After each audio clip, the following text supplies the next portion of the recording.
नमस्कार, मैं हूं अंकुर। आप देख रहे हैं सत्य न्यूज़। एक नजर डालते हैं अब तक की सुर्खियों पर। बीजेपी सांसद ब्रजभूषण शरण सिंह ने अब सीधे तौर पर चेता दिया है कि उनका टिकट काटने की हिम्मत किसी में नहीं है।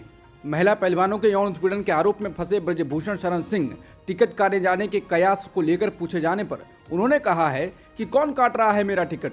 पत्रकारों ने ब्रजभूषण से सवाल किया था कि क्या आपको टिकट मिल रहा है। इस पर ब्रजभूषण ने जवाब दिया, कौन काट रहा है, उसका नाम बताओ। काटोगे आप, काटोगे, काट पाओ तो काट लेना। हंसते हुए ये कहते हुए ब्रजभूषण आगे बढ़ जाते हैं। बता दें, बीजेपी सांसद ब्रजभूषण को लेकर दिल्ली पुलिस ने कहा है कि आरोपी ब्रजभूषण ने महिला पहलवानों का यौन उत्पीड़न करने का कोई मौका नहीं छोड़ा।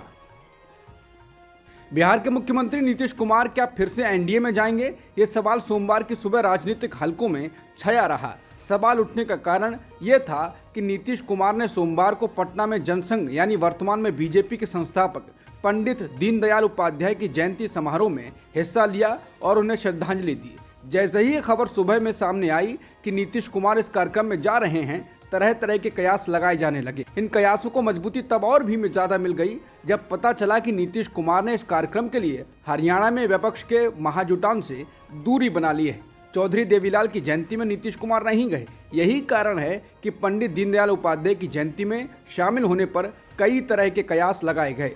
प्राप्त जानकारी के मुताबिक ये राजकीय कार्यक्रम था, यानी बिहार सरकार की ओर से इसका आयोजन किया गया था। 2020 में जब नीतीश कुमार एनडीए गठबंधन का हिस्सा थे, तब से इस कार्यक्रम की शुरुआत हुई थी। हालांकि लोगों का कहना है कि इंडिया गठबंधन में शामिल होने के बाद नीतीश कुमार इस कार्यक्रम में ना जाकर अपने मंत्री या नेता को भेज सकते थे, लेकिन उन्होंने ऐसा नहीं किया, जिसके बाद सवाल उठने लगे हैं। एआईएडीएमके ने एनडीए से संबंध तोड़ लिया है। इसने इसकी आधिकारिक तौर पर घोषणा कर दी है। इस संबंध में पार्टी ने प्रस्ताव पारित कर दिया है। इस खबर पर पार्टी कार्यकर्ताओं ने आतिशबाजी कर जश्न मनाया। ऑल इंडिया द्रविड़ मुनेत्र कड़गम यानी एआईएडीएमके ने बीजेपी को 2024 के लोकसभा चुनाव से पहले तमिलनाडु में बड़ा झटका दिया। पार्टी ने कहा, ये कदम 1 साल से अधिक समय से अन्ना द्रमुक और उनके नेताओं पर भाजपा के हमलों और मानहानि वाले बयानों के विरोध में उठाया गया है। ये जानकारी पार्टी के उप समन्वयक केपी मुनुसामी ने दी। उन्होंने आरोप लगाया कि बीजेपी के नेता लगातार अन्ना और जयललिता जैसे उनके पार्टी के पूर्व नेताओं और कार्यकर्ताओं के बारे में टिप्पणी कर रहे थे और जानबूझकर उन्हें बदनाम कर रहे थे। उत्तर प्रदेश के एक स्कूल में पिछले दिनों एक शिक्षिका द्वारा कथित तौर पर स्कूली छात्रों को अपने सहपाठी मुस्लिम छात्र को थप्पड़ मारने के लिए उकसाने का मामला अब सुप्रीम कोर्ट पहुंच चुका है। सोमवार को सुप्रीम कोर्ट ने इस मामले की सुनवाई की है। कोर्ट ने कहा कि अगर छात्र को धर्म के आधार पर सजा दी जाती है तो वहां शिक्षा की कोई क्वालिटी नहीं हो सकती। कोर्ट ने जांच के तरीकों और दर्ज एफआईआर में आरोप हटाने को लेकर उत्तर प्रदेश पुलिस को फटकार लगाई। मामले की सुनवाई कर रही न्यायमूर्ति अभय एस ओका और न्यायमूर्ति पंकज मित्तल की पीठ ने कहा कि मामले में उस एफआईआर में कुछ प्रमुख आरोप शामिल नहीं थे। लॉ से जुड़ी खबरों की वेबसाइट बार एंड बेंच की एक रिपोर्ट के मुताबिक इस मामले की सुनवाई कर रही पीठ ने कहा कि जिस तरह से एफआईआर दर्ज की गई उस पर हमें गंभीर आपत्ति है। पिता ने एक बयान दिया था जिसमें आरोप लगाए गए थे कि मुस्लिम छात्र को उसके धर्म के कारण पीटा गया था, लेकिन एफआईआर में इसका उल्लेख नहीं है। पीठ ने पूछा कि वीडियो ट्रांसक्रिप्ट कहाँ है। सुनवाई कर रही पीठ ने तल्ख टिप्पणी करते हुए कहा कि गुणवत्तापूर्ण शिक्षा में संवेदनशील शिक्षा भी शामिल है। जिस तरह की ये घटना हुई है उससे राज्य की अंतरात्मा को झकझोर देना चाहिए। मुजफ्फरनगर के स्कूल में एक शिक्षिका द्वारा स्कूली छात्रों को अपने सहपाठी मुस्लिम छात्र को थप्पड़ मारने के मामले में कोर्ट ने आदेश दिया कि मामले में जांच की निगरानी राज्य से नामांकित वरिष्ठ आईपीएस अधिकारी से होनी चाहिए और उस अधिकारी से कोर्ट में रिपोर्ट जमा करने के लिए कहा गया है। सुप्रीम कोर्ट ने पाया कि शिक्षा का अधिकार अधिनियम के आदेश का पालन करने में राज्य सरकार से प्रथम दृष्टया गलती हुई, क्योंकि यह छात्रों के शारीरिक और मानसिक उत्पीड़न और धर्म जाति के आधार पर किसी भी तरह के भेदभाव की इजाज़त नहीं देता। कोर्ट ने कहा कि अगर किसी छात्र को एक विशेष समुदाय के आधार पर सजा देने की मांग की जाती है तो वहां बेहतर तरीके से शिक्षा नहीं दी जा सकती। कोर्ट ने कहा यह बहुत गंभीर मुद्दा है। शिक्षिका छात्रों से कह रही है कि अपने क्लासमेट को इसलिए मारो क्योंकि वो एक विशेष समुदाय से है। क्या ये क्वालिटी एजुकेशन है? अगर आरोप सही हैं तो इससे राज्य की अंतरात्मा को झटका लगना चाहिए। जस्टिस अभय एस ओका ने कहा कि अगर ये आरोप सही हैं तो एक टीचर की दी हुई सबसे खराब शारीरिक सजा हो सकती है, क्योंकि शिक्षक ने दूसरे छात्रों से पीड़ित छात्र को पीटने का आदेश दिया था। कोर्ट ने कहा ये राज्य सरकार से उम्मीद नहीं रखता कि अब बच्चे की शिक्षा उसी स्कूल से आगे करवाई जाए। बता दें, उत्तर प्रदेश के मुजफ्फरनगर में तृप्ता त्यागी नाम की एक शिक्षिका पर आरोप है कि उन्होंने अपनी क्लास में एक बच्चे को धर्म के आधार पर दूसरे बच्चे से थप्पड़ लगवाए थे। इस घटना का वीडियो सोशल मीडिया पर खूब वायरल हुआ था। छत्तीसगढ़ दौरे पर पहुंचे कांग्रेस नेता राहुल गांधी ने सोमवार को ट्रेन में सफर किया। इस दौरान राहुल गांधी ने पैसेंजर्स से उनकी समस्याओं पर बात की।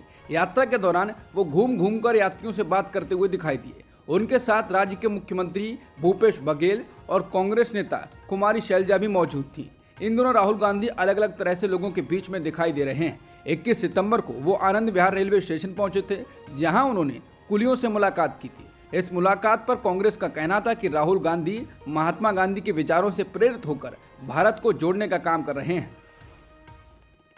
राहुल गांधी ने सोमवार 25 सितंबर को रिमोट कंट्रोल के जरिए चुनावी राज्य छत्तीसगढ़ में मुख्यमंत्री ग्रामीण आवास न्याय योजना की शुरुआत की।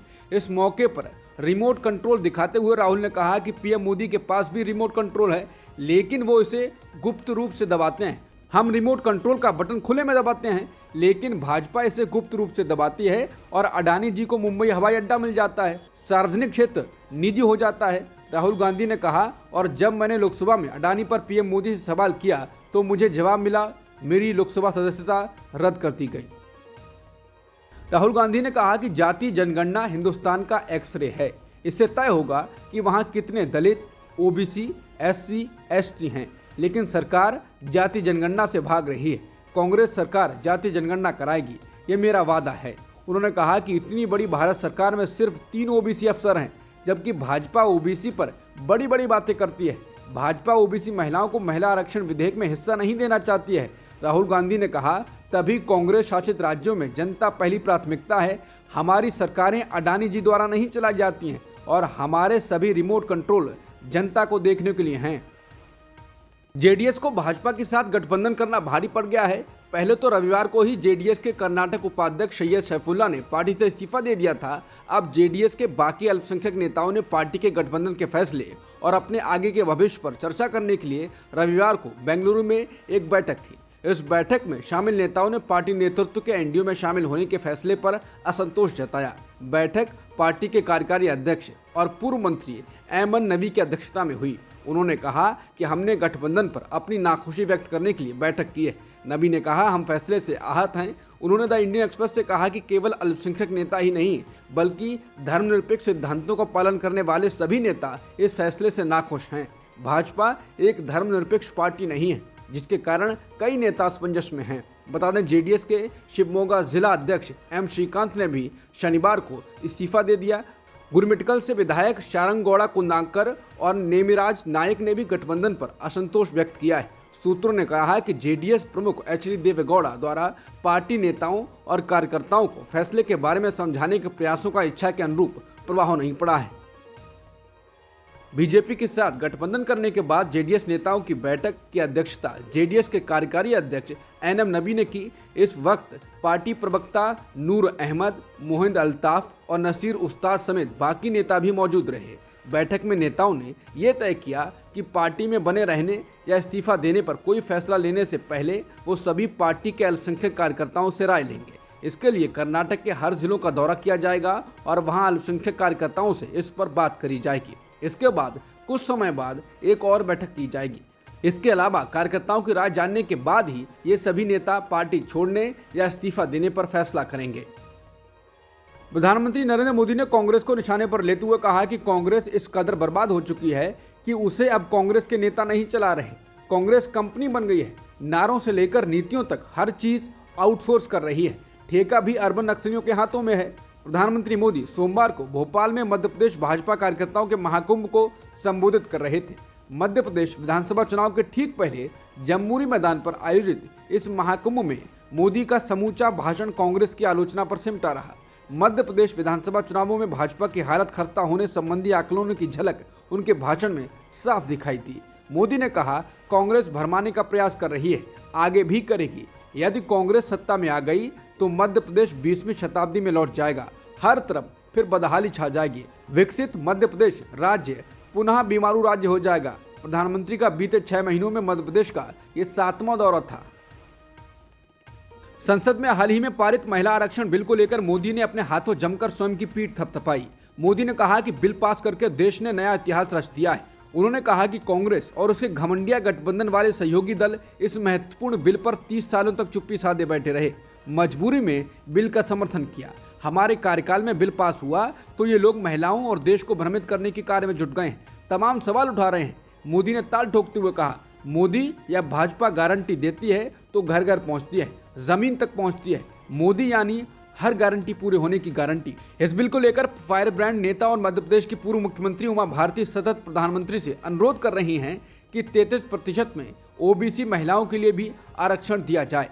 उमा भारती ने बीते मंगलवार को पीएम को खत लिखा था और आज उनके भोपाल आने के ठीक पहले ट्वीट करते हुए स्मरण किया। मोदी इस मसले पर मौन रहे। अपने भाषण में बिल का उन्होंने लंबा जिक्र किया, मगर उमा भारती की मांग पर कुछ नहीं कहा। दुनिया की जानी मानी rating agency Moody's investor service ने भारत के आधार सिस्टम की सुरक्षा और गोपनीयता की कमजोरियों पर चिंता जताई है। भारत में आधार एक केंद्रीय पहचान प्रणाली है। आधार सिस्टम के तहत अक्सर सर्विसेज का पूरा लाभ नहीं मिलता है। कई बार सर्विसेज अस्वीकार हो जाती हैं। भारत के गर्म मौसम में इसका बायोमेट्रिक सिस्टम विश्वसनीय ढंग से काम नहीं कर पाता है। द हिंदू अखबार में प्रकाशित रिपोर्ट में इस पर विस्तार से जानकारी दी गई है। भारत में आधार सिस्टम के फिंगरप्रिंट या आइरिस स्कैन और ओटीपी जैसे विकल्पों से सर्विसेज देने वाली एजेंसियां किसी भी शख्स का सत्यापन कर लेती हैं। इनमें सरकारी और प्राइवेट दोनों ही एजेंसियां शामिल हैं।